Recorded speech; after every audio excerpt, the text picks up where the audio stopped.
Happy New Week, Happy New Month. So I took two trades this week. I took Audcad and I took Eurusd. So the first trade was this one. So when you look at this, you can see it has been on an uptrend, and this is where we closed off last week here. So the next thing is when it's not, it was supposed to form a new high, do a retest and continuation, but it failed to close above. Whenever it does that, I always prefer to work at the lows than at the highs. So I preferred, in this case, I preferred for it to come to this point and then have breakouts, because it's better to enter when it's here and it has a breakout and it shows strength than to enter anywhere between these areas, because it might be a double top about to form. So I wanted it to come all the way down to this order block here. So this was a counter trend trade, and I took it on, we can start from how the week started. So here I wanted the H4 time frame to shift to bearish. So this was our previous, this was our higher high, higher low, higher high, higher low, higher high.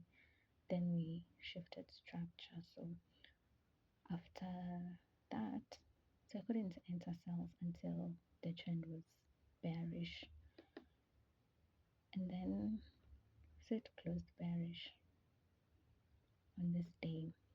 So from here, I wanted to have support, like I wanted to have retests and then continuations back to the downside. So our first retest was this one.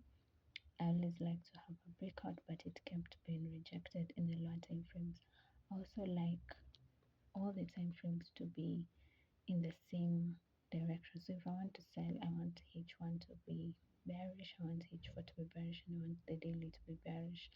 So in this case, after the pullback here, because this was a new day, this was on Tuesday.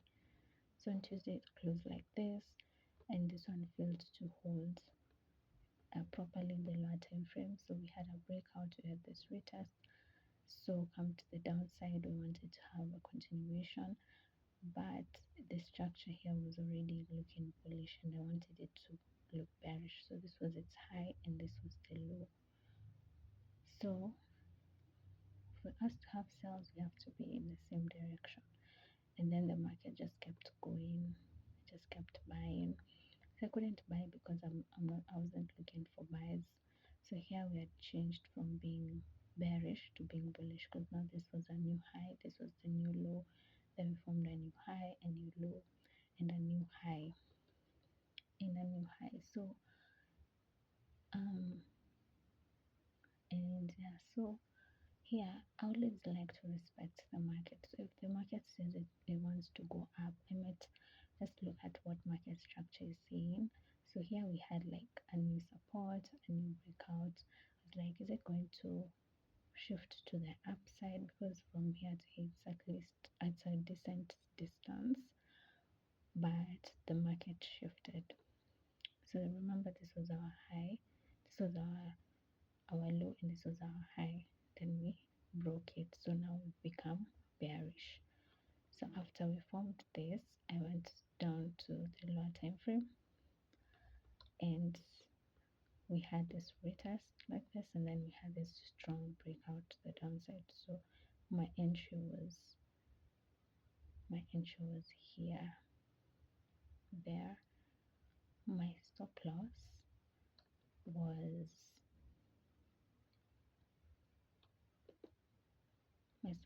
above this high. You can still put it here if you're being aggressive, but if you're being conservative, because it could have come and tested this order block, but it showed strength. If you wanted to test it, it wouldn't have formed this and then formed this breakout. So it's up to you to pick your challenge. If you put it there, if you put it here in an aggressive position, it has a high chance of being stopped out in case it's coming back to test this order block. And if you put it here, the risk is bigger, but it's safer. So So you just choose your hard. So from here, I wanted to take my take profit. So remember, I always put an aggressive. So my first take profit was here, but then I just became aggressive and I put it around here. So like this next low, but because this was the main order block, because this one was not a lower high yet, because it didn't break above this. So this was our initial order block.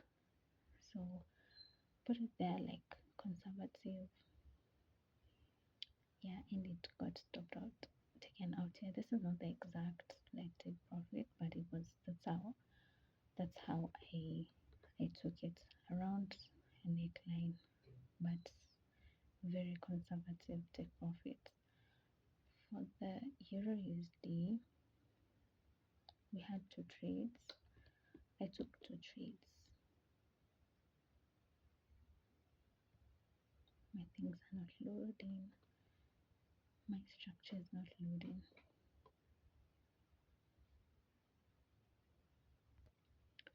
Anyway, for Euro USD, you can see that by this point we were still bullish because this was our lower high, this was our higher high, and we were just coming to do a pullback. Then so you see like we had just kept selling. So on this day I went down to the lower time frame.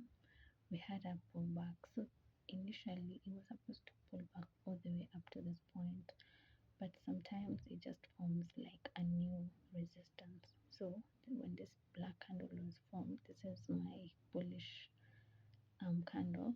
When it was formed, it formed a potential resistance. It was formed, then we had a breakout. We came, so went down to the lower time frame after the breakout, tested it. So we had this breakout candle been formed, rather to retest candle been formed to test the strength of the market.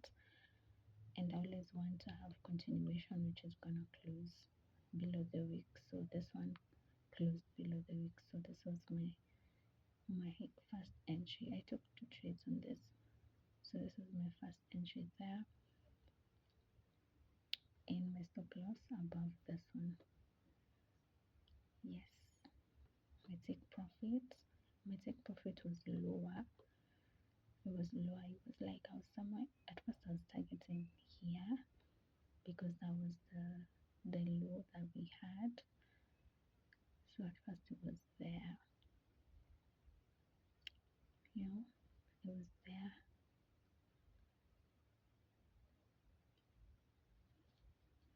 Yeah, so this was my first take profit. All my stuff has loaded, so my first take profit was there for this one. So my first take profit was there. Then for my second entry,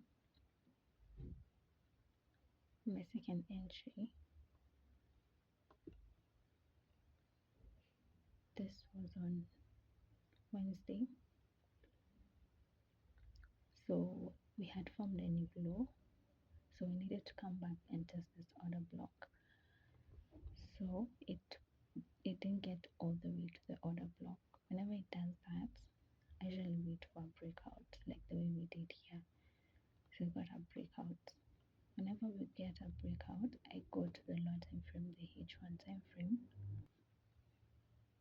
We go to the lower time frame. I wait for a pullback, or rather I retest, and then for my retest I want it to have a continuation which closes below it, like the way we did here. So for this one, I just wanted to have a retest. So sometimes the retest can last a whole H4, which is okay. It still solidifies this.